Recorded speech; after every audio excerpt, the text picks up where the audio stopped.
and I are going to be discussing some of the most talked about movies, TV shows, and comics of 2020. So stay tuned.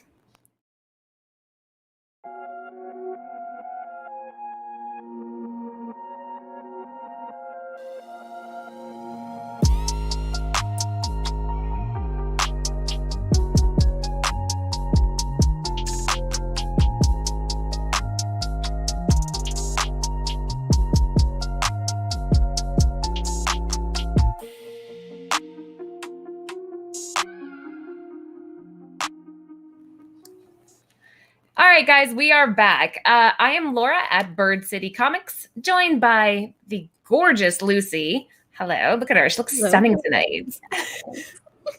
At Mama Comic, and of course, the wonderful Jen at Comic Aficionado. If you have not already, please subscribe to the page, follow us on Instagram, Twitter, and guess what? We just got our own Facebook. So make sure you go to Facebook and like the page. Tonight, we're going to be talking about some of the new stuff that you saw in 2020. We get it. 2020 was kind of a bitch, but there was some good stuff to come out of it too. And so we're going to tackle that.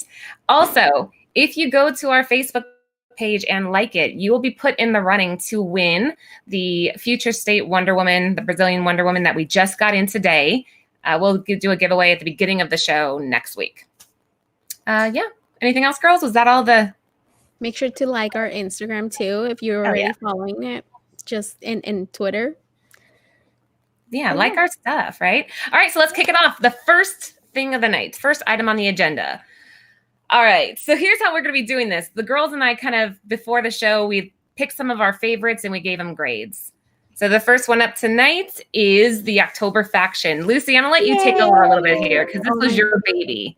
Yes, I love this book. I mean, you guys know we have Steve Niles a few shows ago, and I'm a really fan of his. And this show was so excited for this show to come out because I love the story, the book, you know, the comic book. I love this, so I was really excited for this. Again, when I watched it, at first I was like, oh, I don't know if I like it. Like, what the heck is going on? Because what they show on the show, it's not what happens in the comic book.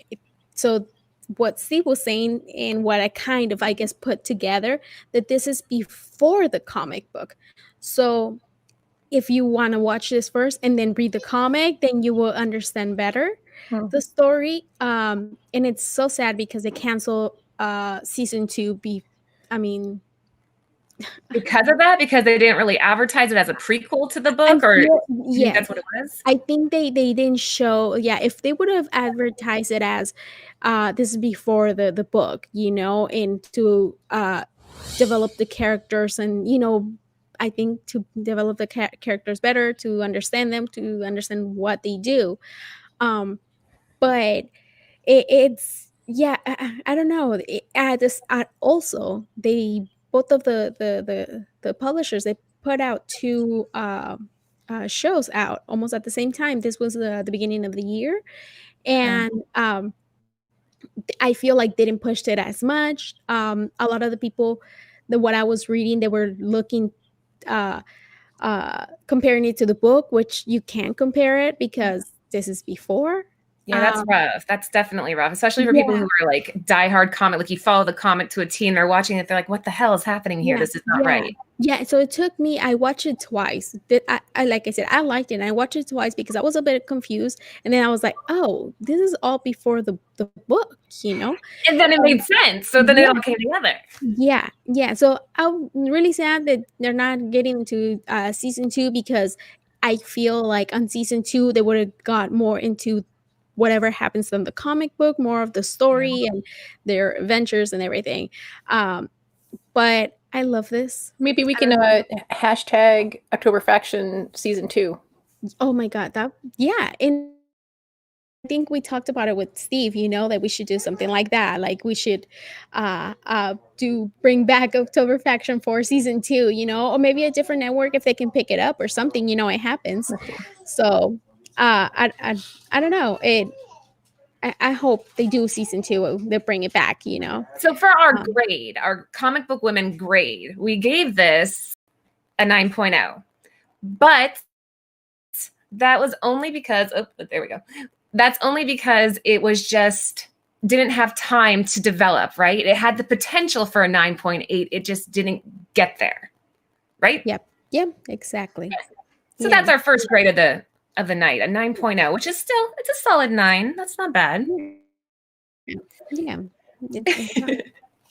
Jen and I still need to watch that one. I don't think I ever got around to it. I watched the trailers a couple of times, but then I was just, there was too many other things available at the time. I'm like, I can't. And that's what happened. I think that's why a lot of people didn't watch it, because there was like, at that time, there were a lot, like I said, other shows that a bit similar, I guess, you know, it came out. Well, fingers crossed. I like Jen's idea. Maybe we can get a movement going here and get that back on air. Yeah. All right. So moving on to the next one. And for those of you who are just hopping in, welcome to Comic Book Women. The girls and I are discussing some of the stuff that you saw throughout the year. Books, TV shows, and movies. And we are just on our second one. So you haven't missed too much yet. All right. Lock and Key. This is one of my personal favorites. I'm a huge Joe Hill fan. I think who isn't, right? Mm-hmm. But yeah, this is a really great show. I read the books. I actually have one slabbed on my wall back there. And then this came out. Do you guys remember everybody trying to find the first print? And there's like, oh man, Anthony's gonna kill me. There's something about the first print and the second print. They look almost identical, right? Yeah, I believe so.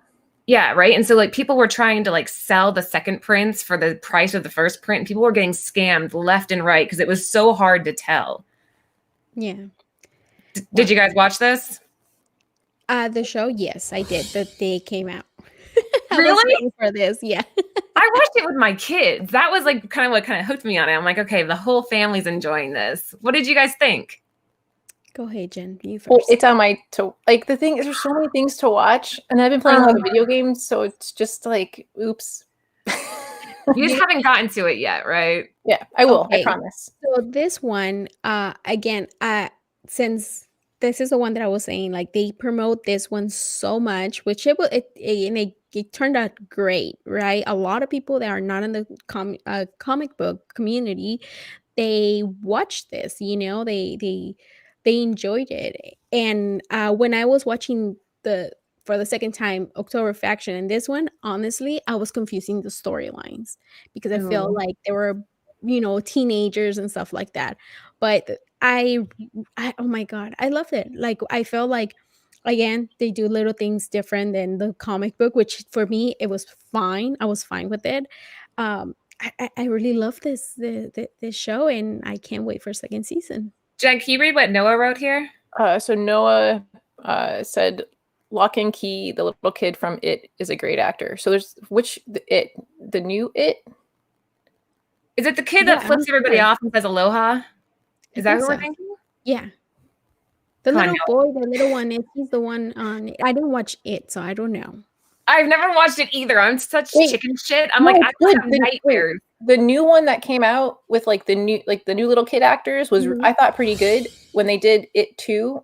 But the actors were pretty good. I was like, these kids are really good. So if it's from that, I just want to know like which kid from that ensemble.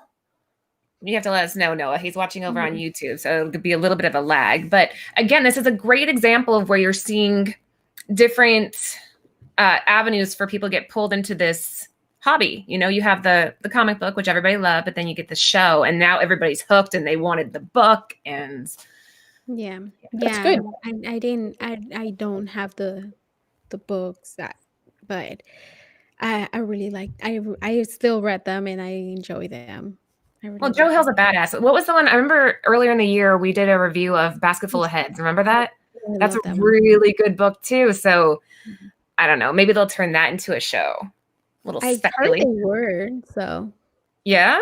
I mean, I wouldn't doubt it. His stuff seems to always be that. Yeah. All right. So let's see here. We will move on to the next. Wait, we have to get it its grade before we move on. Oh, that's true. What do we say in this one? We gave it a 9.4. I think the reason we did that is because a lot of it's going to hang on what happens with the next season. Maybe. how they keep developing it. And I remember there was something that I was like, I didn't like, but I can't that you didn't remember. like about it? Yeah, but there was something minor. It was not a big deal. It was, I don't know. It was something very little, but I don't know. I liked it. I loved It it. had solid reviews. I mean, I always kind of do some research before the shows, and from what I found, everybody was like, yeah, this is a good addition to 2020. So solid 9.4, but we'll see what happens when the next season comes out. All right, Jen, I'm going to let you take the lead here because this is this is your thing, Star Wars, the Clone Wars. Well, because this was, for me, the highlight of, I think it was February, March. Like, because they brought it back. They got to finish it off. The whole season 7 was spectacular. And then I felt like a lot of people who maybe missed it, like they did a good job of like appeasing people who've watched the prior 6 seasons. And then I just feel like this, along with Mandalorian, like reignited people's like Star Wars passion. And perfectly put. It's, if you haven't watched it yet, like I definitely recommend it. It's because basically it leads sorry, because I'm excited. So go ahead, do your thing. So season 7, it's between episode 3 and episode 4. It kind of jumps around a little bit, but it literally leads up into movie 3. So you see when Anakin and Obi-Wan are going to go save the Senator Palpatine, whatever, Chancellor, sorry. You see what happens right before that, and then you find out what happens during Order 66 from another point of view. And so it just, if you haven't seen it yet, please go watch it. But I feel like a lot of people did. You know, oh, sorry, I was just gonna say, no, I have not. No, really? Not even not one episode. You know what the thing is that when I remember when this came out, and usually like animated shows like this, I don't know, they don't really capture you. Yeah, no. I was just gonna ask you that, Jen. Is this one of those like ones where it's like you feel like you're watching a cartoon, or is it like? So season 7, I think, is like the best polished storylines, action that you'll see out of all 7 seasons. But I think the Dark Side guys and I are going to do a review, and also like, so you don't have to watch all 7 seasons, but if you want to just find out about the Mandalorians or about Ahsoka, like key episode just to watch, so you don't have to watch all 7. Like, and also because it's a good intro, like the Clone Wars series period, along with Rebels, is just a great intro into the Star Wars universe. Okay. Well, Aaron said that 7 of Clone Wars, that's a gem 10. So he grades it a 10. What did we give it, girls? I don't remember. 9.8. We gave it a 10. Oh, nice. Yeah, Jen's insistence. Jen's like, this is a 10, you guys. Just believe me. You did give it a 10, Jen. I remember. Yeah. I think I'll take her word for it. So we gave this one a solid 10. Aaron agrees, so then yes. No, but he works his stuff too. So yeah, like Arthur King. Hello, female nerds. Hi.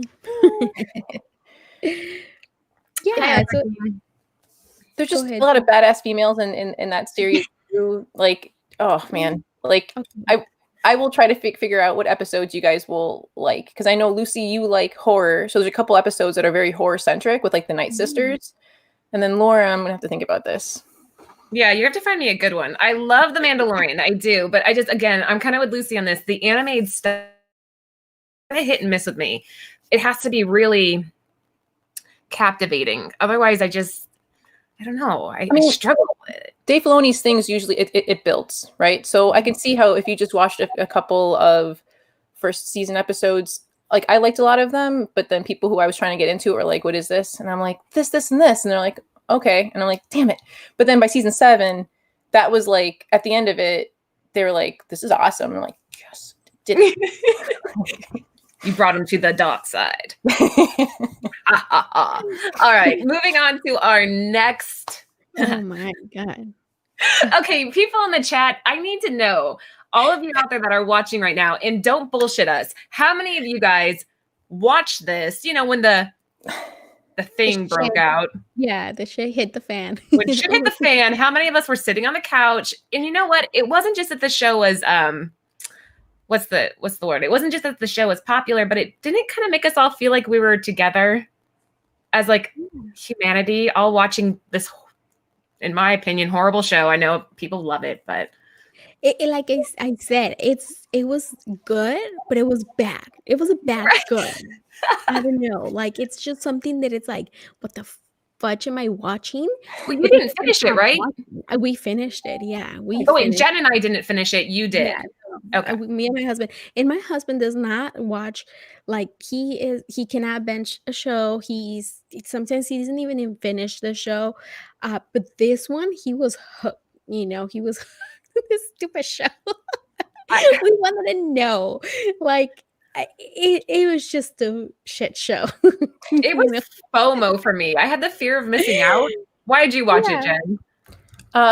Everyone kept talking about it, and exactly. I was kind of just lost. I'm like, what? And then I'm like, you know what? I'll put it on. But I only got through, I think, like an episode and a half, and I'm like, I got farther than that. Huh? You didn't get to the Carol Basket part then? Oh, that's right. I did. It was okay. So I got through an episode and a half, and then the person I was watching it with ended up like it would be on the background, and I'm just like, but I would hear it, and I'd pop my head over, and I'd be like, "What is this? Like, what is happening?" Well, and the fact that he went to there are so many other things on my list, and I was just like, and I know it was intrigue and drama and the crazy shenanigans, and people are just like, "What world is this?" But well, some few people in the chat they feel the same, that they just don't want to watch it, or they could not watch it, but yeah, it was a train wreck. Yeah, it just oh god, people were captivated by it though. He ran for president the same year that Trump ran for president. Yes, that was the funniest shit ever. Okay, but listen to this. So everybody's like, okay, this was dumb. It was, the train wreck, blah, blah. But on average, the Tiger King pulled in an audience of 19 million viewers. Okay, so that was higher than Stranger Things season 2 and almost as high as Stranger Things number 3. So that's telling you, because Stranger Things is amazing, right? Yeah, Stranger Things is amazing. Like, what? So this was up there competing with Stranger Things, which is just mind-blowing. So for our grade, because of that, Kev's collectibles, he said, I like Tiger King so much that I bought coffee mug and you bought the condoms? That is so funny. Oh did you use them or do you just display them? Well, don't answer that. Don't answer that. We don't want to know. Okay, Noah say the Ghost Adventures went to the Tiger King location and it's haunted. I bet. Shit. Oh my god, I want to watch that episode now. We gave it a 9.2 because it's a solid show in the sense that it held its own against Stranger Things, right? That alone, and the fact that so many people watched it, there had to have been something. So we gave it a 9.2. Yeah, which it's debatable, It could be 9.2. It could. Yeah, everybody has a different opinion. But there's no arguing that this is something that when the year started to just, everybody kind of found some sort of comfort and camaraderie. Mm-hmm. Camaraderie, maybe is that a word? Camaraderie. Sounds like it. Let's make it sure. Yeah, camaraderie. Whatever. Sense of community by watching this show together, and so that makes it's worth noting, right? Yeah. Oh, anyways. Moving on.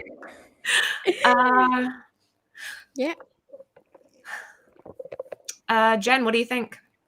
So what was I liked it more after I heard the Fat Man Beyond did an interview with Greg Rucka, and to know that he got hired on as like the writer for the Netflix TV series, they said it was really rare. I knew that was like when they said that, I'm like, that never happens. Like, how often does a comic book writer for comic book get hired to do the adaptation to live action?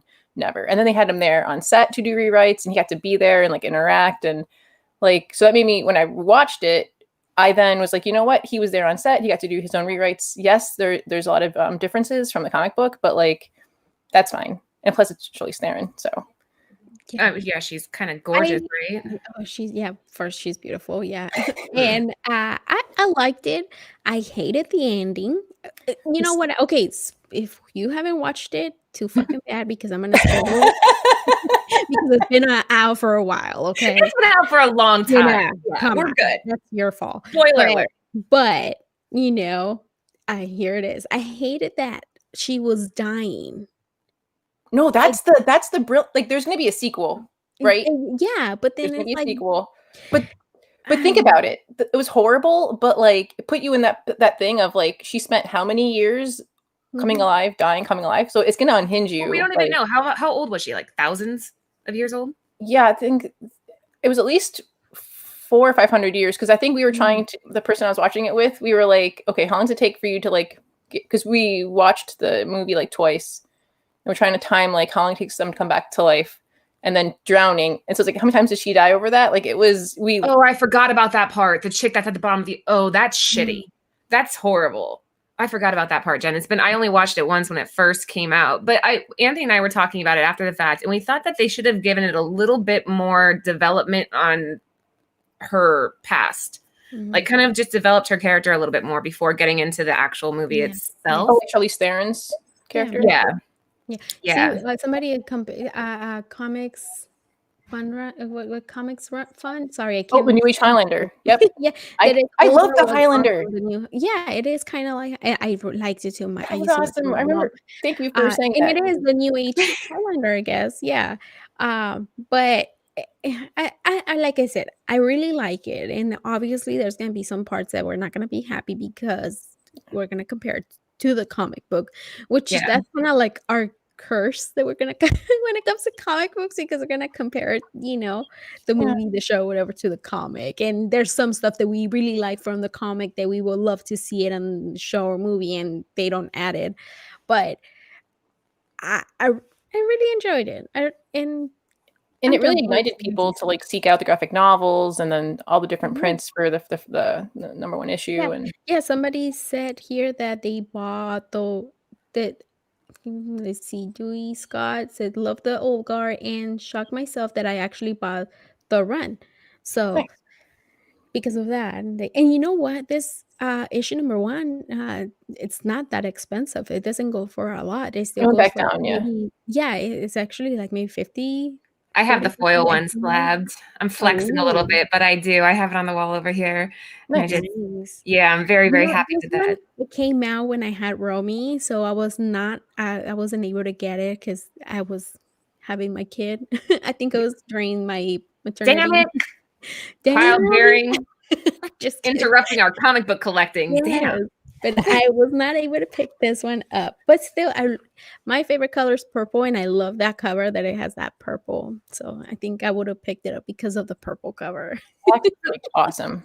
Jen, you're saying that not a lot of these, like Lock and Key, was Joe Hill ever involved in the show making? Or are you saying that's really, really rare? It's really, really rare. So usually what they'll do is they purchase, like, because the writer doesn't own it usually, right? And then and then writing a screenplay is much different than writing a comic, right? I know this comes up later for something future we're going to talk about in this episode, but it's difficult.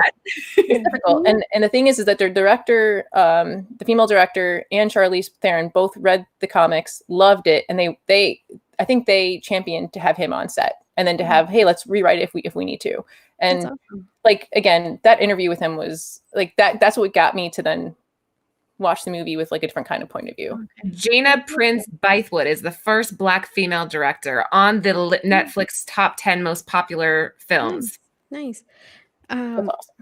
Oh, on Lock and Key, Joe Hill was on one of the part of the scenes. Really? He was the ambulance guy, like from when they go to the house. Really? Yeah, that was. I did not know that. Yeah, I honestly did not notice, but I saw somebody posted, or he posted, or something. I can't remember how, but it was after, and then I had to, because Lock and Key, that's another one that I watched twice or 3 times. I don't know, I don't remember. But and then when I watched it like the second time or the third time, I was like, hey, that is true. That is him. That's cool. But yeah, he was old part on the show too. But I don't know if he was a writer or not. What did we give this as a grade? Do you guys remember? 9.8. I don't. What do we give? 9.8. There you go. That's a solid, and we'll see what happens with the next ones that are coming up, because somebody on here, Kev's Collectibles, this movie paves the way for future films. So we'll see what they do with it. But yeah, Charlize Theron's a badass. So that was our next one. Yeah. Moving on. We could talk all day, right, guys? We could just be here all night. We could. This show could be hours if we weren't careful. All right, The Queen's Gambit. This is one that I brought up on a show a few shows back when we were discussing our personal picks. Again, if you haven't seen this, spoiler alert, but I believe it has like a 99% rating on Rotten Tomatoes, and people are in love with it because her acting was so good, and the show's plot line was amazing. Jen, what were you saying about this one? So Solo Wookie from Darkside is really into not just continuity, but making things like realistic. And he was saying that he's really into chess, especially like more so like a couple years ago. But he watches things and he looks for like realism. And he's like, as the chess pieces are moving on the ceiling, that those are actual moves that, like the Queen's Gambit, right? So like, but he said that they use other ones too. He's like, there's only one scene where they didn't, but he's like, out of all the scenes they did on the ceiling, that's kind of amazing that they stayed within, like they didn't have to do that. They could have just like moved pieces around, but they did legit ones. That's pretty cool. Yeah. Yeah. Huh. I guess Laura, between you and him, you guys got me to see this, and I was like, this is amazing. Oh, it was one of my favorites of the year. It was released, let's see, was number one with 1.85 billion total minutes watched from October 26th to November 1st. So in that week, people just flooded in to watch this. And what we were saying is it beat The Mandalorian, which is crazy in views. This beat Mandalorian, guys. That's right. And the chess set sales rose like 125% after this movie came out. So that's pretty cool too. Yeah, and we just started watching. We only watched episode number 1, and it was like, oh my god, this is so good. It was really good. So probably tonight we'll watch episode 2, but it was really good. I would say there's some people I've met that they're like they had a hard time with episode 1 because of like the stuff happening to like the kid. But I was like, no, you need to get through it. You can get to episode 2 and 3, you'll be hooked. Like this movie, I think, what's his name? Stick Boy. Comics are fun. Mm-hmm. Like the tagline, I feel like for this is if you were an awkward kid, which I feel like a lot of us we were, you basically follow an awkward kid to finding what she's really good at, and then just becoming amazing at it. And then yes, being human and having the trials and tribulations, but it's just so fascinating. Like so good. Like JJ Maxwell said that Gary, I don't know if I'm going to pronounce it. Yeah, former chess world champ is one of the consultants. That is pretty cool. That's awesome. That's probably why there was so much realism to how they were making their moves, and they were paying attention to the chessboards themselves. Having it come out of the ceiling was effing brilliant. Mm-hmm. I mean, what a cool way to kind of get inside of her head. Mm-hmm. And I think, I don't know, I think everybody in the chat right now, we have people voting. What would you guys give this? Brian Langus is saying solid 10. I have to 100% agree. Just by watching, I was going to say issue. Issue number 1. Issue number 1. We know it's good. It is. I think it is a 10. And what I see everybody talking, I have not heard or seen a bad review or bad thing about this show. I haven't. So I haven't either. And I've looked, I've been trying to find haters. You would think that somebody out there would say something shitty about it, but no, it's just gotten incredible reviews. So Comic Book Women, what did we grade this baby at? A 10. A 10. We better have. Yes. Solid 10. So if you're out there and you haven't watched this, take our word for it. This is one that you want to see. Mm-hmm. It's one that you'll think about when you're laying in bed at night. The actress in it is going to be a young Furiosa from Mad Max, the prequels. Oh, what's her name? Cool. The actress. Well, I know she was Magic in the New Mutants. I don't know the actress's name. Hold on, let me look it up because this is going to bring me bad with names. So, okay, Queen's Gambit. The main actress here, her name. Stand by, pressing the cast button. And Anya Taylor-Joy. Okay. Nice. Oh, nice. she plays Beth Harmon, but you're looking at even the way she kind of smirks at everybody. Man, she's a pretty girl. She's a beautiful girl. She was awesome, and again, I think she just really held her own in a man's world. She never seemed intimidated.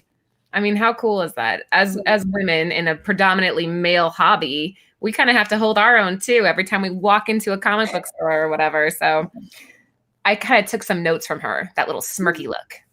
Anyway, all right, moving on to the next one. Strange Academy. Ooh. Jen, what do you think?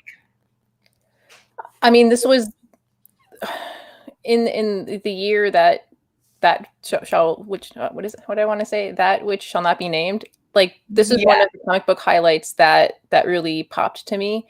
I mean, I think it went to like 5 or 6 printings for the first one, and I think a lot of people also agree, like, spec worthy. It has the most potential for, like, I don't say it's the most potential. It has a great spec potential for the coming of MCU-ness. Yeah, and then it's still like the prices are out there, right? That's the number one. It first print, it's not that cheap, and CGC is like what, maybe about almost 200 or something like that. And the covers are amazing. Scotty Young, is doing some of the covers, right? Or we had Young, Momoko, Campbell, and what was the one you said, Lucy? Opeña? Humberto Ramos Opeña, yeah. I mean, I like every cover, in the characters that look cool. I have not had time to read it yet. It's good. Which I need to, because that's something that I had collected so far. I think 1 through 4. I think I have. Or if you just read those 4, like, I feel like it's one of those things where once I don't think it's available yet as a graphic novel for the first like 5.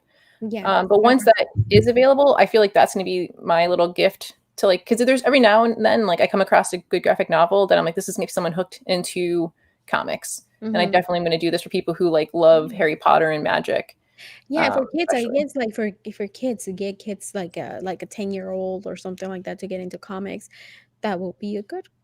Yeah, and you're a Young fan, right, Lucy? Yeah. I mean, you liked Middle West, and so, I mean, I know he didn't write this Middle one. West is not so much of the kid, but I love Scotty Young. So this is another way to support Scotty Young. But what was it that you said, Jen, that this is the Hogwarts but Marvel style, right? Yeah, I think that's like a thing that's like almost like a coined phrase by now. No, you made that up. No. Let it be known, Jen decided that Strange Academy is like Hogwarts, but Marvel style. That's brilliant. Other people have said that too. Brilliant. So proud of you. Okay, so what did we give this third grade? I say this is a 9 point plus. I think we give it a 9. That's what he says. Hold on, my pug is bugging me. Hold on a second. Oh, want some love? I think it's what's in it. Okay, somebody comics fun. Sorry if I can't really see. He bought Academy and on spec, and he really liked it after reading it. Nice. It's a good getaway, and then Jay just said it's a good getaway comic for adolescents crowd. Adolescents crowd. Doesn't it seem like it would be a really cool show too eventually? Yeah, that's the where people are driving towards this book. I know, like, a lot of people like for the spec value of it, for the covers, but like, if I just want people to read it, just crack it open. I know people have a thing with, opening certain books because they're like, oh, I'll ruin it, but read it. Just put on some gloves or something first, right? And just very carefully turn the page. I have 2 issues and I CGC both of them. So really? But I actually have like a 2nd or 3rd print on number 1, so I'm gonna read those. You have to. That's gonna be like your thing. You got to review it. Yeah. Or do our graphic novel. Just wait for it to come out and you just read that, and then share it. And then I don't really buy graphic novels. I like to have the comic instead. Then, because I feel like graphic novels, I don't know. Does it feel like you're kind of cheating? Like if you get all of them in one? It's funny because that's what people. So there's people who just like the floppies or whatever you want, like just the comic floppies, right? Floppies. And then other people like it. And so someone akined it to. Do you like watching a show every week, right? Or do you want to just binge the whole thing? So the graphic novel is I'm going to binge the whole entire story and get caught up. That's true. Like, well, see, like as Saga, that's how I read it. I read the trades, and I read it like volume 1, I read it like in 30 minutes, less than 30 minutes. And I was like, I'm ready for volume 2. So Nice. probably, yeah. Probably you'll read it. Hey, Lucy, your hair looks really nice. Thanks. Did you happen to cut that yourself? Look at that. I'm sorry, this is not comic book related, but you look so cute. I love it. You are just rocking those curls. Oh, thank you. Thank you. It's a lot of work. I can't even imagine. Like, you have to do each one. Okay, anyway. Moving on. So what did we give this a grade to? We gave this a grade of 9.8 because it has just such a good storyline, and we do think that this is going to go places. That's our personal comic book women opinion. All right. Moving on to the next one. Something is killing the children. You guys have both read this, right? Yeah. Only the first 3. I'm a little behind, but yes, I'm behind too. I hate to admit it. I'm so behind. Who's all caught up on things? Let's be real. Not a lot. Not a lot of people. Lucy, for those people out there who haven't read this yet, give us a very brief description. You serious? You want me to? You can do it. You can do this. Horrible explaining, but here we go. Okay, so this lady right here, she is a demon. No, not demons. Like monsters. Yeah, monsters. Like, she kills monsters, but when you're a kid, like, you believe in the monsters, or like the whatever hiding in the shadows, and adults don't. I still believe in them, so, but yeah, not a lot of people don't, so you don't get to see them, so you don't believe kids. So this girl right here, Erica, she does believe them because she's still able to see them, and she's the one saving those kids. They are getting kidnapped, or they're missing. They're not getting kidnapped. They're missing. And she comes to this little town to rescue, to save the day kind of thing. Did I do okay? No, that was perfect. And I have a question for you guys on this. The story's amazing. Don't get me wrong. Love the story. It's solid. It captivates you within that first issue, which is what you're looking for when you're doing spec and when you're just reading in general. But do you guys think that Jenny Frison deserves a large chunk of the credit for this book's success? Because now it's like, when I think of her, it used to be Wonder Woman with her ropes, But now when I think Frison, I think Something is Killing the Children. Like, she really brought this book to the forefront with her artwork and her covers. Agree? Yep. And I wish she would do all of them, all the cover bees or whatever. She's amazing. And if she ever wanted to come on the show, we would be more than happy to have her. We would be thrilled. People, tag her. I can't even talk to her at C2E2. You what? I can't even she's been at C2E2 the past couple of years, and then I always get close to going up to like buying one of her prints or talking to her, and I look at her and I'm like, she is and I turn around. Gorgeous. She is a beautiful woman. She's so talented. Not only talented, she's beautiful. She's a perfect woman. Sorry. You said this is my favorite book. It would be crazy if this is not made into a show. And I 100% agree. But I mean, look at the covers here. This is one of the ones where Anthony would be like, Laura, we have to sell books. We're a comic book store. And I'm like, no, I want to keep it. And I kept like multiples of these because I think that look at her eyes. Yeah. I love it. I think we all have that inner comic gremlin that's like, my precious. Yes! Yeah, that's the best way to put it. This is mine. Yep. But anyway, so what did we give this as a grade, ladies? I will say a 10. For me, it's a 10. I'm trying to remember why we gave it a 9.8. Is there a reason? I think because it's so hard to get 10s for a lot of things, and we're like, we can't keep things 10s. Yeah, and then we're all 10. Okay, we'll give them a 9.8, but really, this is a 10. Yeah. Yes. In my heart, in our heart. But I guess we have to give. You know what? I get also too, because it's so popular and everything. It's hard to get those issues. Like, you have to go right away and buy them because they'll sell out. One thing, it's kind of like, I hate it, but I love it that they do so many reprints. And it just kind of, just save those for other issues, I guess. I don't know. That's just me. Well, definitely a solid story. So again, if you haven't read it, guys, that's one you need to put on your list. This is why we kind of compiled this list, was to give you guys our opinions of the gems out there that 2020 brought us. It's tough though.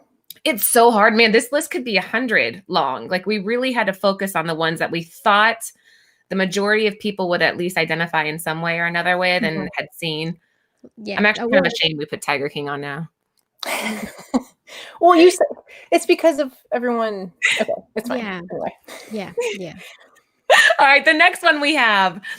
Oh, Jen insisted that this one get put on the list. Okay, because I really wanted to see this when it first came out, but it was on HBO Max, and I was like, gosh darn it, not yet. But I kept wanting to see it, and then when I was able to get it for Wonder Woman, I'm like, before I even got to watch that, I watched this first. And I was like, it's just something to just drink an adult beverage to and just put on and laugh. Somebody put South Park?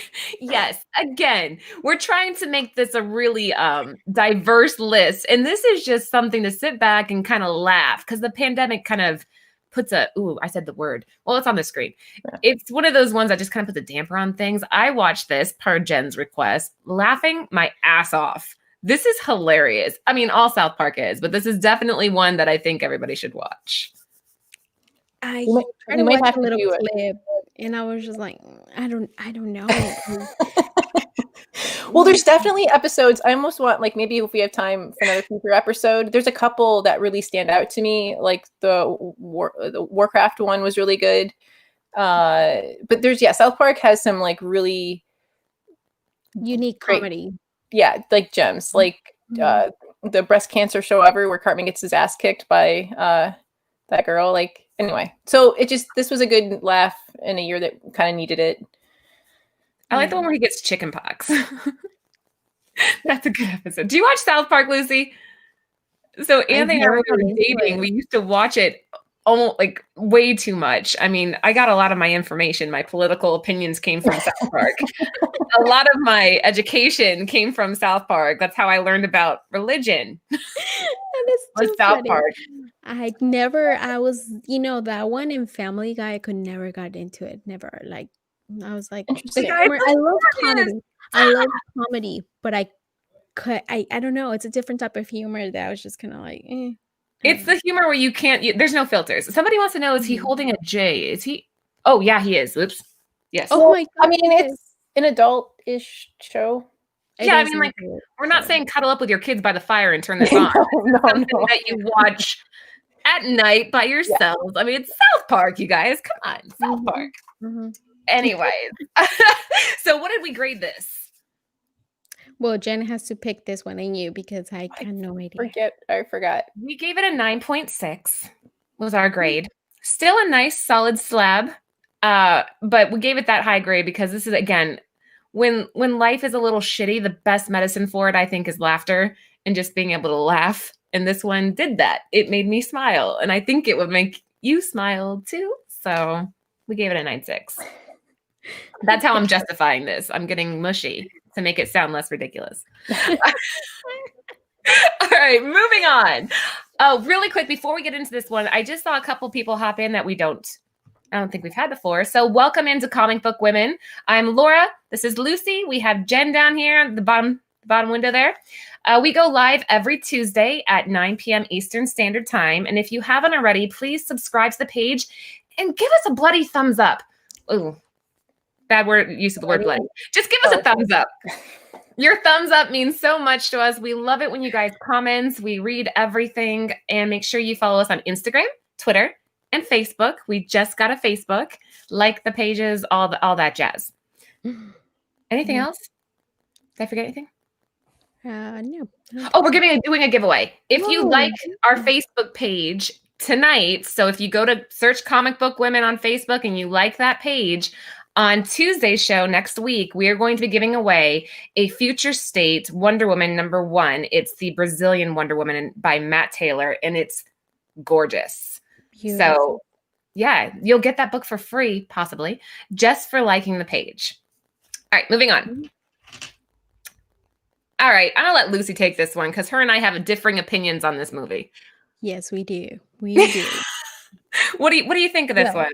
See, growing up, I was not really fan of the cartoon. You know, I don't know. I just never got into it. My husband loves it, so when this one came out, the day came out, we got it. We bought it because my husband had to watch it, and I was like, okay, I watch it. I loved it. I thought it was great. He has a different opinion because obviously he was like us comic book people, we compare it, you know, he was comparing it to the cartoon. Right. I watched it without separating the cartoon and the movie. As a movie, I thought it was great, you know. It was I guess you were saying a little bit what is that movie, the tiger, yeah. So it was, you know, but I love the actors. I love Donnie Yen. I love that actor. I love Jet Li. So a lot of the actors I like seeing them and something that it's Disney, you know. But I loved it. I really liked it. Jen, I feel like I'm in between you guys. Story of your life, right? Shit, how do I word this? Go ahead. I like that Ming Wen at the end because she was the voice of Mulan in the cartoon. I like that she introduced the if you watched at the end, she's a character that introduces Mulan to the Emperor, and I'm like, that's awesome because that's the voice. And they didn't have to include her, but they did. That's cool. I thought visually it was really interesting, but I also had like where I kind of sided a little bit more with Laura in the cartoon. In the cartoon, you saw her like go from not having like a ton of prior knowledge of like fighting and having to really work on all her skills. And it was that like training montage, and you kind of fell more in love with Mulan because you're like, wow, she has to try really, really hard, and she's also hiding something, like, and she's doing this for her family. Mm-hmm. And I felt like in the movie, it being like her strong chi, like it almost just gave her that. And yeah, she still had to work at hiding something and almost like letting her chi flow because of, you know, being told not to like let it shine basically. But like that part, if we would have that training montage, and was it Mushu? What was the name of the dragon? Mushu. Yeah, Mushu.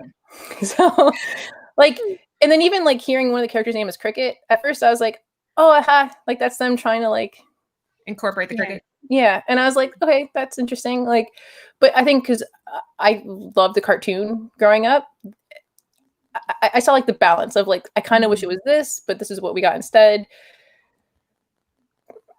Okay. Like I just missed her having to work for it. Like, yeah. Go ahead, Laura. Okay. First off, no Mushu. Like, WTF, why is there a phoenix? And yes, I am comparing it to the original because that's what Disney people do. They compare the movie to the original, and you wanted to stick to that because the original was badass. Okay, so my first problem was Mushu wasn't in it. Shang. They took him out, if I recall correctly, because they didn't want to like encourage the relationship between him and Mulan. They thought that was sexist. Are you fucking kidding me? There was nothing sexist about it. She ends up liking Shang. It's like, what's wrong with that? That bothered me. I remember reading it. I'm like, seriously, you guys, that's why you're taking out this male character? Like, I think it goes because it was like your colleague versus like your person that's supposed to be in charge of you. I get that to an extent, but it's like, I think it's just as sexist to take out the male because he's a male as it is to leave him in because she's female. Like, I mean, it was just, but that's a whole nother episode. Yeah. Next, why the hell would they charge that much to watch this movie during, you know, one of the lowest points in, you know, our year? I don't want to say American history because there's been much lower, but everybody was in a shitty spot. People were losing their jobs, whatever. And they charged this much, which I thought was audacious. Sorry, I have a big opinion on this movie. But if you waited, like I just had to wait was it like 2 Could've months, waited, a month? yeah. And then it was free on Disney Plus. So then I was like, you just wait, but it was on top of your membership. It's like, I'm already paying a membership. Like, no, but if you just wait, like that's the thing. It's like if you wanted to be the first person to see Mulan, then you had to pay $30 on top of your membership. But if you waited until go ahead. Yeah, I also think that it's like all those people that work really hard for this movie, they're not gonna get paid the same, because they're releasing it for free. So I also thought like my husband, like he's Asian, he's Filipino, so he felt like it's like this is the first like with the characters like this, and he felt like he needed to support this kind of movie, so that's why he paid for it, because of all the people that worked on this movie. Wasn't it like $30? Wasn't it like so?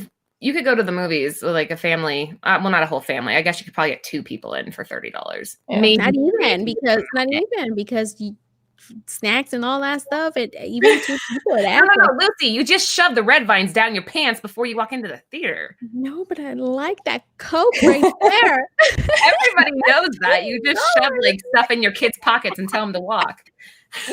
Yeah, but you see, like Jen, she said, like she was with the gift, and you explained that all already. Like she still had to work hard because she was a female. It doesn't gift or not gift, like she had to work hard because she was a woman because of the times. I think Flick in comics. She hasn't been a fan of Disney live action remakes in general. I think that what is really hard to when you do a remake is you're going to have people comparing all the time, right? Like even like Lion King, they didn't make facial expressions, and I remember watching it and being like, something's missing, and I couldn't figure it out. And then someone said it's because their faces were like mute almost because they were animals, and I was like, oh yeah, I want that meerkat to smile. Yeah. So they're just saying like and then someone actually reworked the Lion King and like took the graphics and then just gave them slight expressions, and it made it so much like.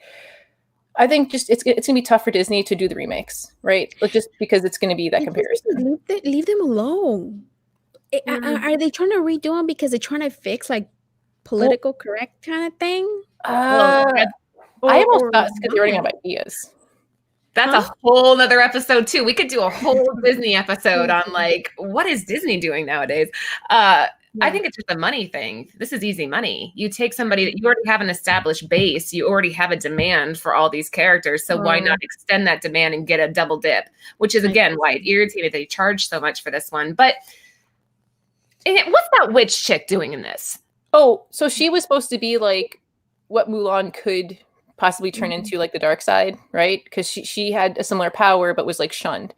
So that's why that was interesting. I like the end where she like saves Mulan in a way, being the hawk. But that was something that I was like, this is interesting. Like, is it supposed to be like a cautionary tale? I will agree with you, Jen, that it was beautifully shot. I will give it that. It was beautifully shot. And if I could have gone into it with the same eyes as Lucy, not comparing it so, critically to the original, maybe I would have enjoyed it more. But anyway, so for our grade, you guys aren't going to see an actual grade pop up because Lucy gave it he made us a grade. So you have Lucy giving it a 9.8. I gave it an 8.0, and Jen gave it an 8.5. So there's different grades for that. There you go. That's Wait, Corey, did you like Beauty and the Beast? I did like Beauty and the Beast. I thought Emma Watson did amazing in that one. I like how closely it stuck to the storyline. And the Beast, the human version, is the guy from Downton Abbey, and I was a huge Downton Abbey. Yes, I loved it, and I hate it because he had to get out of the show to do the movie. I know. It was like right when they.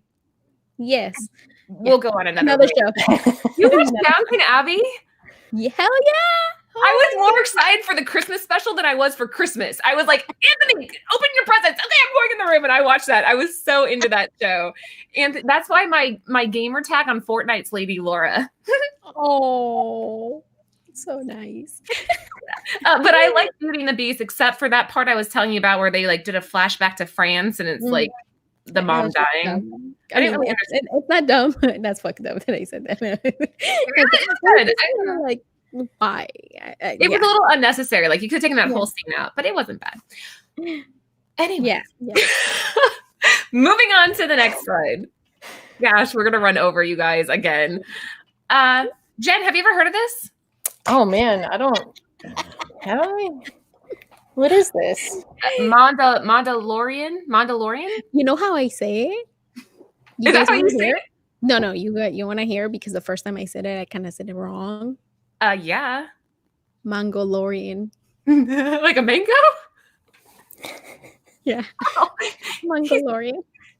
That's So now that's how we pronounce it in my house now. Nice. Mandalorian.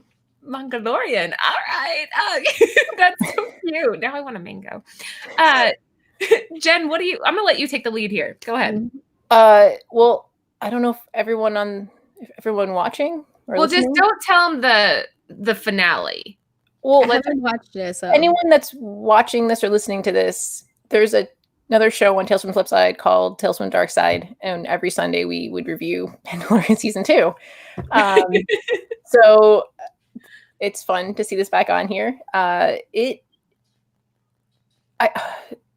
highly recommend watching season 1. It's a good precursor because you also need to understand what's going on. And then with this season, I would just say, as you watch it, keep an open mind. Don't get really like caught into like, because it could have been better, but I was really happy with it. I think a lot of people are really excited because then all these other shows are now going to spring off from it. Yeah, I'm not. It opened the door to other shows. Yes. They brought like a lot of new characters or old characters back. And yeah, did you guys finish watching? Laura, you did. Yeah, I haven't finished. The episodes kind of got predictable though in the way that they would go down. Well, so they didn't have a chance to do reshoots. Like they finished principal photography just as something bad happened this year. Yeah, that happened. So like that being said, I because I watched season 1 again and I was like, oh man, like it's so good. And then season 2 has a lot of really great moments, but they're missing something. I love it, but Season 2 fell short because they just didn't have a chance to like, because normally like they do principal photography, they do music and all that stuff, and then they watch it and they go, okay, what else can we do to like tweak something or add something or whatever. And they just didn't. And even if you guys watched the Disney Gallery that just came out, it's only like I think an hour and a half or an hour, very small, of the whole entire second season. Like, and rewatching it, because people are also mad about that. They're like, why is it only one? It's like, well, the first gallery explained all these awesome techniques and the whole like how they do everything. Yeah, that's done. We know how they're doing this kind of. Season 2 is just like the edits, like the new stuff, new characters, and that's it. Like they don't need to do a whole, but also could they? Because of, again, that which should not be named is going on. They can't have all the directors and people talking in a nice circle and a table. Like, it's good. Everybody in the chat's giving it 10s, but it's kind of like what you said earlier when we were talking about the Clone Wars. This is one of those shows that is reigniting the love of Star Wars, and it's bringing back people into this realm that it's like I don't know if Star Wars is never going to end, huh? It's going to just keep going, which I don't want it to end, for the record. But there's so many ways that you can bring this show back to life, and the way that this show did it, I think they did it brilliantly. And I love, what's that girl's name? Bo-Katan? No, the real actress. Gina Carano or the Rosario. Okay. Rosario. Yes, she was fantastic. I liked her as that character. It was really cool to watch the gallery and see like Dave Filoni kind of like fanboy about a character that he helped create, like being brought to life. That's awesome. Think about creating a character in a cartoon CGI type thing, and then now you're seeing an actress like be able to portray her as an adult. Like what? Like we saw Snips or Ahsoka back when she was like a young like person. Now she's an adult. That would be really cool. I mean, can you even imagine? No, I think if I were on set, I just probably would just stare and then just like be awkward. No. Lucy, what did Jay Stacks do for us? Oh, they pop up on screen. He gave us shares. Thanks, Jay Stacks, for the shares. Yeah, so if you guys are sharing out, we can see it on the screen, and we really, really appreciate that. So Jay Stacks, thank you so much. And Arthur King gave this a 10. What did we give it? A 10. A perfect 10. Yeah. And for all the reasons Jen said, this is a solid yes. I mean, I didn't articulate it well, but yeah. No, you did great. Like your passion for this show says everything we need to know, because if you have somebody that's a Star Wars fan and you're already like, yes, yes, yes. I mean, who better to listen to than you when it comes to this? You're the expert on it. So gold star, Jen. Moving on to the next one. I'm going to let Lucy take the lead on this one because, again, we kind of have differing opinions. Lucy, what did you think? Oh, yeah. Well, I love Wonder Woman. Okay. You know, I mean, I don't know if you heard me, but I love Wonder Woman. Yes. I was so excited because my favorite one is George Perez. And I was so excited that it was like, you know, around that time, whatever. The suit, the armor suit and everything. Watching it, I mean, without giving too much spoilers, I guess, I don't know. It was just like, I had so many questions. The way they did things, it was just, it's an 80s movie. No 80s music. I love music and I love 80s music. And I was like, where is the 80s music? Like Stranger Things, they incorporated stuff into that 80s vibe. You're expecting, you know, something like that. No. And oh my God, I wrote a bunch of things. I should have had it ready, but I was a little heartbroken. There's some scenes that it's kind of cheesy. The way I'm gonna, I guess, spoil it a little bit. She's like with her lasso, like, you know, bound. I'm not swinging around. You know, even my husband and his son, they were like, "Is she Spider-Man? The way she's swinging around." It's just so much. It's just so much that I can talk about this. So overall, did you like it, or were you like, yeah? I wanted to love it so much that when I finished watching it, I was like, I like it, right? But thinking about it more and talking about it with other people more and more, I just felt like, man, I just like it more and more the more I talk about it, and more disappointed, you know, like yeah. You were such a fangirl. You had high hopes. Yes. Right? And I think that was wrong. Like, especially when it comes to DC, you had such a high hopes for it. And because the first one was good. DC puts out great movies. Yeah. And, you know, like you had such a high hopes that this one was going to be better than the first one, you know, but the suit was badass. You have to give it that. The suit was really bad. Really quick here. Comics are fun. Said Jen is great. She gets my vote for experts. She is. That's pretty amazing. Brandon Barton said, okay, what did I miss? Start over. If you are just hopping in, welcome to Comic Book Women. Feel free to rewatch the stream once we end here and give it a thumbs up. And make sure you follow us on Instagram, Twitter, and Facebook. Okay, so Lucy was disappointed. Jen, what did you think? Wait, I can't remember. Laura, were you? So I think I'm in between again. Okay, so I thought this was horrible. Like I love Gal. She's okay. Gorgeous. So I'm not in between. Yeah, you're not in between, or you are.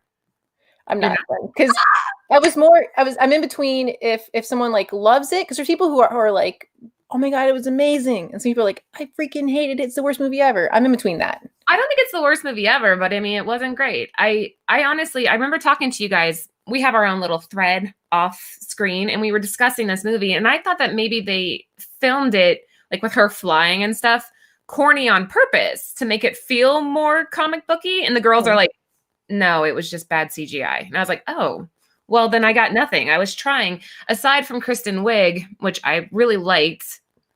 Although they filmed the scene of them fighting they fight. Get over it. The guys. Yeah. They film it at night because they were trying to hide so many of the CGI issues. The plot was just, I don't know. I wasn't feeling it. I did enjoy it. It's just so many questions. You just have so many questions. They miss so many things. Basement issue says the lack of continuity. I can't even pronounce Continuity. Horrible villain. Like horrible villain. It just it started good. Again, I really like I told you guys, Kristen Wiig felt like she was playing the role of bridesmaids type of thing. But then once she got into the whole villain character, was good, but it wasn't enough. I feel like I don't know, they just I don't know. They could have just focused on her being the villain, Jen, what do you think? Okay, I think we're going to talk about another movie in a second. Yeah, Soul. But I feel like taking a piece from that movie into this, it's really easy to critique something and see all the holes. I almost kind of wish that they would have an outside person who wasn't involved in making the film come in. And I know they have screenings for people, but I feel like those are people that are in the know or know somebody. It's like, no, man, take someone who's not even in that same state, go somewhere else. I don't know how any of that works, right? If they actually do this or not. But have someone else, maybe a bunch of people from a comic book store, and watch it and just be like, here's what could be tweaked slightly to make it here are the holes, here's what I'm not understanding. Because they do that for video games, right? There's a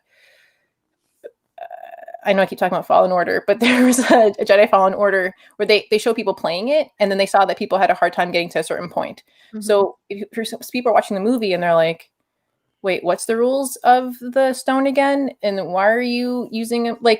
There's simple fixes that I think people, if it was done, it would have been better. But it's easy to do that as someone that's what they call that? Quarterback chair? A quarterback chair? Oh man, I'm saying it wrong. Where people sit in their chair and they watch the football game and they're like, oh, if I was the coach, I would have done this. And it's well, it's easy to say that from your chair at home.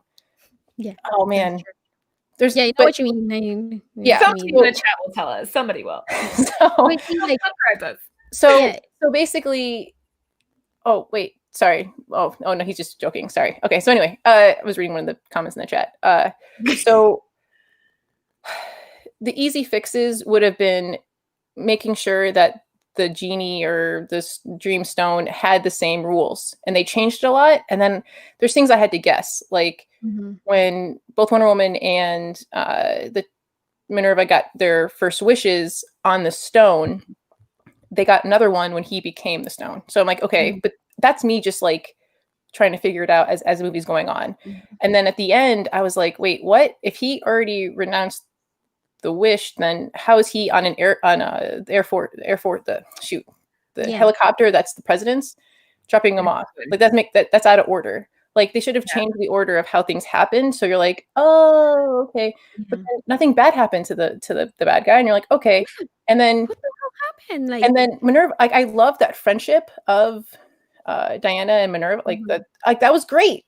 I'm like, cool, I can believe this. And then they kind of just drop it, and I'm like, wait, she just left her on that island, that little that's it, that's the interaction I get. There's no maybe after he's renounced his wish, people forget, but they kind of retain a little bit.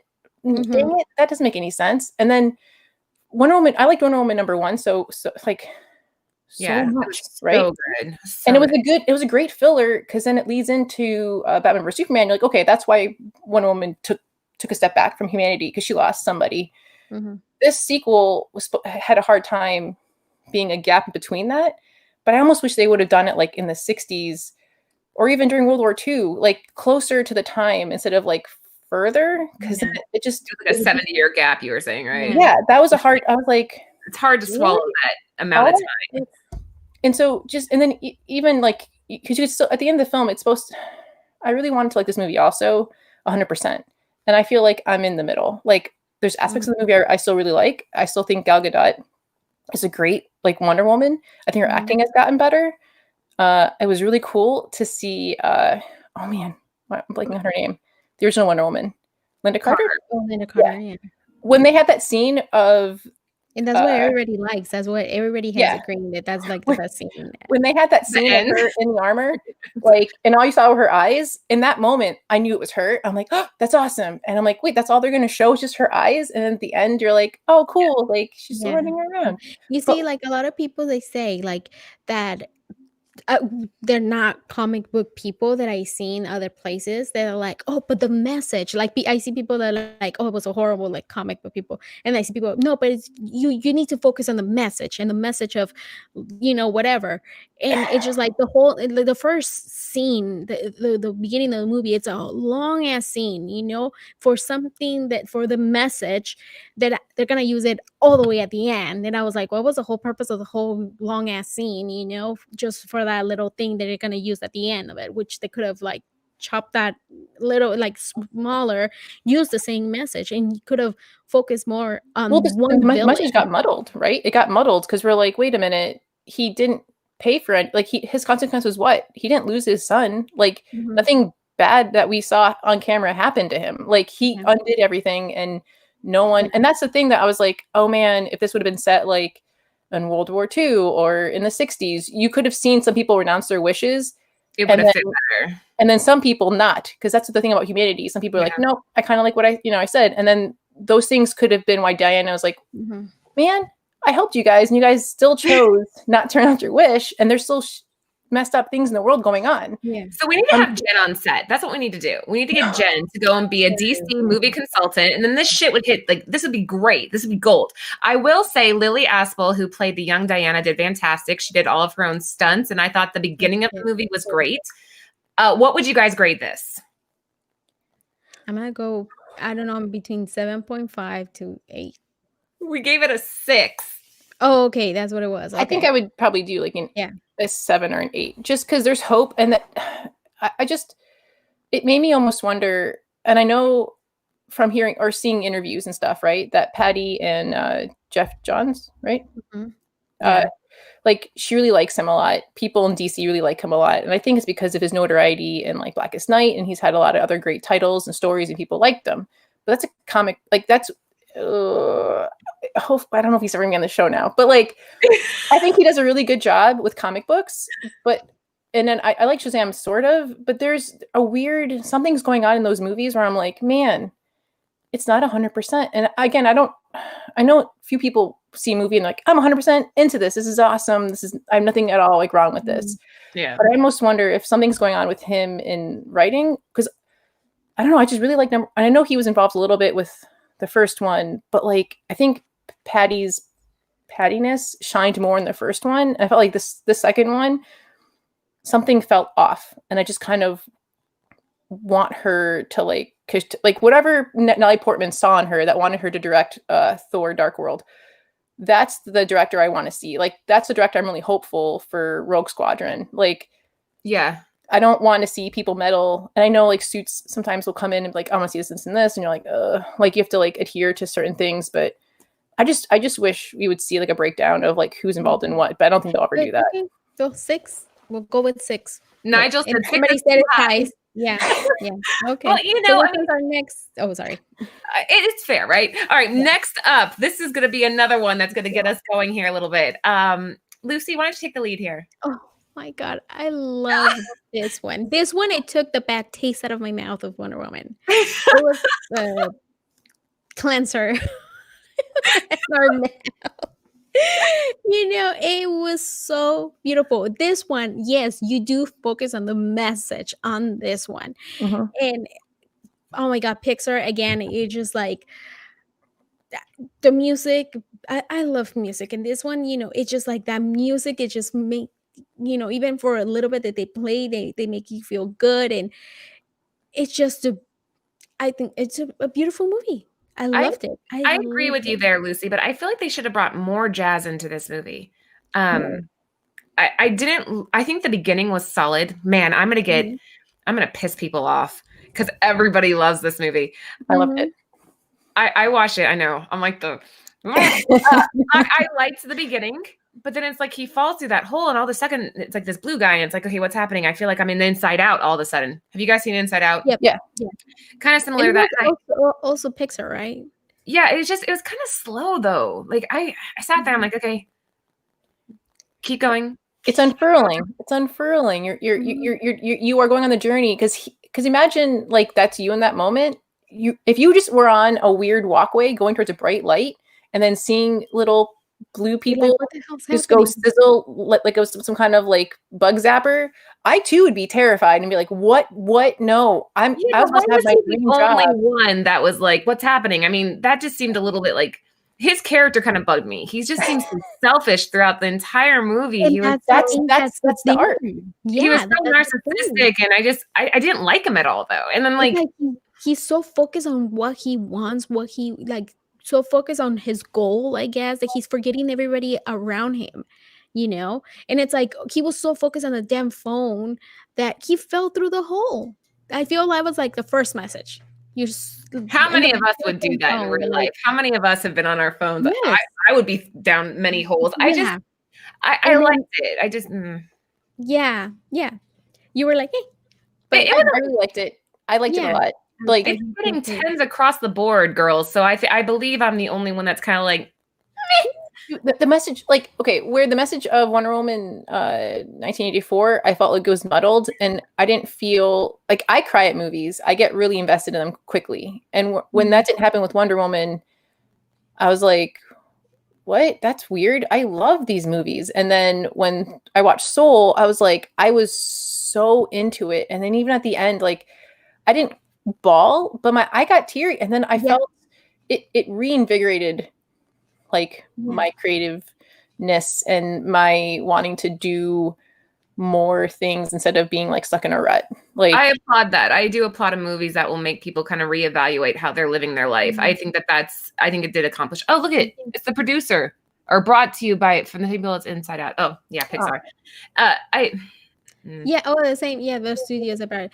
You see, like, and it, like I said, like he was just so focused on him, like he didn't realize. And I was seeing like little moments that they're not throwing it on your face for you to realize that he helped out somebody to follow their dream and help him guide him through a good path. Yeah. Like they didn't throw that on. It just like the guy was just saying it, and they show a little clip about it. And that's it. And they kind of moved on, and then her student too, like little things that they just kind of like showed you. And then it was not so much on your face, like he's helping or whatever, it was just like things that you were like, oh, like it's a deep message for like your average kid to understand too. I was trying, like my kids are watching it. They're like, wait a second, where is he right now? So he's not dead. He's kind of dead. I'm like, he's sort of dead. He's in, but it was just like, I like Toy Story Pixar, where it's just, my son Lennox, he loved the movie too. Even Romy, like he's 3 years old, like he is not really still, like he gets distracted and he's over it. He was also into it. Both of my kids were like, this is boring. And I'm like, you guys, hold on a second. Like, let's just keep going. And so we kept going. And all the parts where he's human, I love. You see, this Soul. Do you see Soul? What is that? I can't even continue now. I can't argue with that. He's too cute. Soul's fantastic. You see, he's all like, yeah. He saw it right away. He came just to let me know. Hey. I like it. I wish there was more jazz. Anthony and I New Orleans is like our happy place. We like to go to New Orleans whenever we get the chance, and I wish that there was a little bit more music. Like I didn't walk away from this like with a song stuck in my head or anything, That's true. I didn't have that. You're right. But I mean, I think the majority of the movie was great. I don't want to give out too much for people who didn't see it, but I think that the ending could have been better. I'll tell you guys, girl, on what I'm thinking on a different chat, but I feel like it could have been wrapped up a little bit better. There's 22.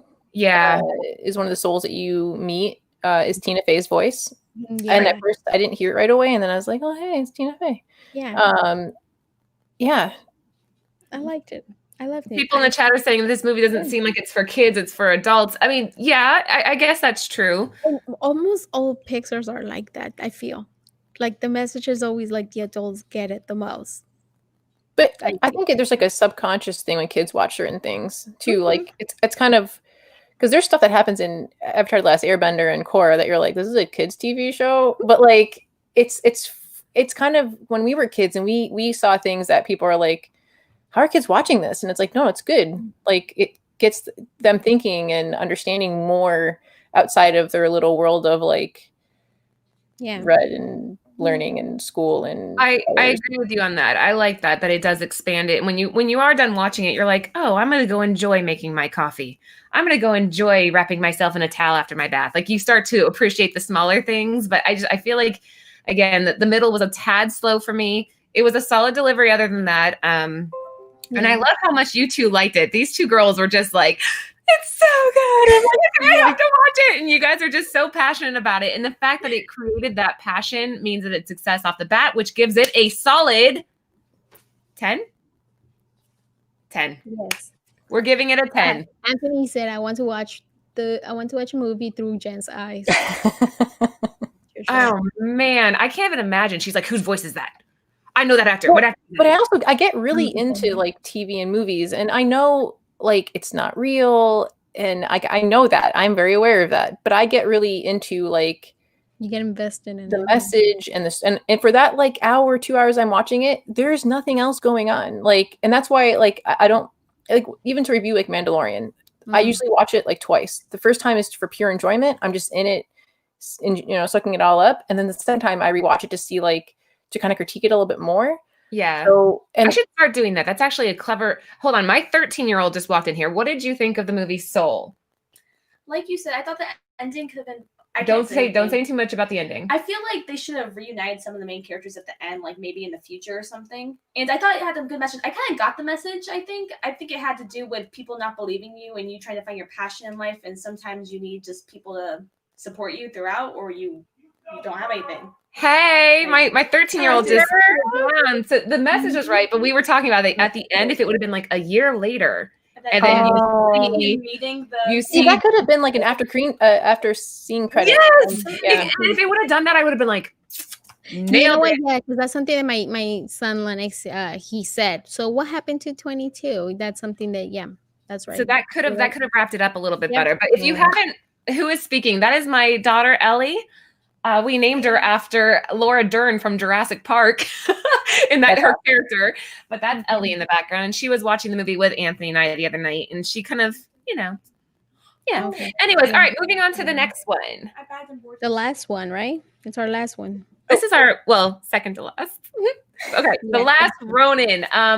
Again, this is one of those comic books that you heard about all year long. Such a good story. I mean, the artwork. Well, wait. But remember, like that preview came out for comic books, comic book stores, right? Got like an ash can, an oversized ash can. And I liked it, but apparently people complained about it. And then it got sent back. And instead of it coming out soon, it got pushed back and the art got redone inside. And you're like, I was like, what the heck? This is a thing that can happen? Like people can go, no, I want to change it. And then they did. And so we didn't get this until much later. It kept getting like delayed. Yeah. And then you're hearing like the pre-orders going up, and then it got shorted and all this other stuff and like resent later. But it really reinvigorated older TMNT fans or people who haven't been reading the IDW stuff, or people who just are in the comic book industry like comics and just like, turtles. But then this kind of like a Star Wars type thing. This is the Mando of Turtles. That's how I kind of viewed it. Like Jenica kind of helped a little bit, but this is what really spoke to like the base fans. And then also to find out that Eastman and Laird, I always say his last name wrong. Laird? The two guys from that made the TMNT got him come back for this. And this was like, there's like so much history behind this issue and people trying to figure out who the Ronin is. And how they figure it out? Because obviously I didn't read it. Well, there's like comma or something that like people are like, Anthony was messaging. He goes, Laura, can you message Jen? I'm like, sure. Well, so you and Anthony can go back and forth about this, but real quick, you said at least Eastman and Laird are working together. That's the important part. And that's cool. Like, and that if you guys watched our last episode, we talk about the toys that made us and how you don't. I like that episode. I really like that episode brought them back because they're talking about turtles and like what happened. I cried. I cried. Yeah. So yeah, there's a comma thing with is it Michelangelo or is it not Michelangelo? Like, got it. We will find out. We talked about the comma thing too on our show. People had so many opinions about that. It was like the comma's supposed to be there, the comma's not supposed to be there. The comma, the infamous comma. But again, this is one of those books that was really popular. You saw it everywhere, and they just shot up in value. Some of these books are going They're still expensive, right? They're still up there. like hundreds of dollars. Yeah, they're crazy expensive. But what did we give this as a grade? I'll say I should have written 9.9 it down. because I didn't read it. So. I think we gave it a 10. Yep, we gave it a 10. Okay, we should have written down our grades. We're like, we don't know. Yeah. This is a solid 10 because like Jen was saying, yeah. it reinvigorated it. Yeah. Real quick, JJ Maxwell brought up Stargirl with Jeff Johns, and yes, he did a good job on that. I think he did a good job on that because he's the one that created that. So of course he's gonna take care of his baby. I think Jeff Johns doing other things. I mean, I guess he did great with Green Lantern. That wasn't his baby, right? But Stargirl, awesome. I agree. Sorry. Real quick. Laura, you want to say Brian? He said something. Brian. Where? On our chat. Oh yeah. Oh my gosh, my pug just smacked the table. Can you talk? Oh, hold on. The last overlay. What? Hold on. Oh my gosh. So our year in review special is on Saturday. So if you guys are following the Tales from the Flipside page, that's something that you definitely want to check out. You do not want to miss this. The 2020 year in review. They're going to be talking about what was the biggest lesson you learned in 2020? What was the biggest surprise of 2020? What are you expecting for 2021? You can send your own video in 2-minute max to Tales from the Flipside channel at Gmail, or tag Flipside 2020 in the video on social media. That'll be a really cool thing for you guys to participate in, and I can't wait for it personally. I think it's going to be really fun. That's a pretty cool thing. That's really cool, right? Oh my gosh. So before we call it for the night, sorry, my pug's being naughty. Chill. Before we call it, we have one final thing, which Jen pointed out that we were happy about, and hopefully you are too, that came out in 2020. Yay! Women! Comic book women! Yay! Women! All right, go play. Yes. Our show, when did we debut, guys? Was this October? Yeah. October was our first episode. Do you guys remember that one? We were all so nervous. October 6th. Yes. I think it was one of the best things that happened to YouTube. We appeared in full force on Comic First Women. appearance. Yeah, our first episode. If you guys haven't seen it, you should go back and watch it. Lucy shows a picture of her pregnant because she used to work in a comic book store. And then we get to see Jen when she was like 4 years old, right? 5 or 7. Yeah. I don't remember. It was really, I told you guys this because I'm really happy I got to like become friends with you guys. And then also with a couple of people who have been in the chat. Like I was the lurker. I know it's awkward to say that, but like I was a big lurker on YouTube and Instagram for a really long time. And like meeting you guys and being able to like talk about stuff is really cool. And I'm just really grateful for that. Yeah, I wanna thank Mel from It's the Drunken Chat, because I feel like if it wasn't for him inviting me to his show, I wouldn't be able to meet you girls and get with you guys, and you guys think of me of being part of the show. That is amazing. That's just, yeah, thank you, Mel. That was the goal here, was to create a platform where it doesn't matter if you are Jen level brilliant comic wise. I mean, she knows everything, and it doesn't matter what your level of expertise is. You can come into the show, you can talk, you can participate in the chats, and just kind of enjoy the hobby with us. And it just kind of worked out that I got to meet you two, and I'm thrilled about it. I cannot wait for 2021. We're going to have so much good content coming up, more interviews from creators, writers, artists. There's a lot. So make sure you subscribe to the channel. Please follow us on Instagram and Twitter, and like our Facebook page so that you can be in the running next Tuesday at 9 p.m. Eastern Standard Time for this beautiful book.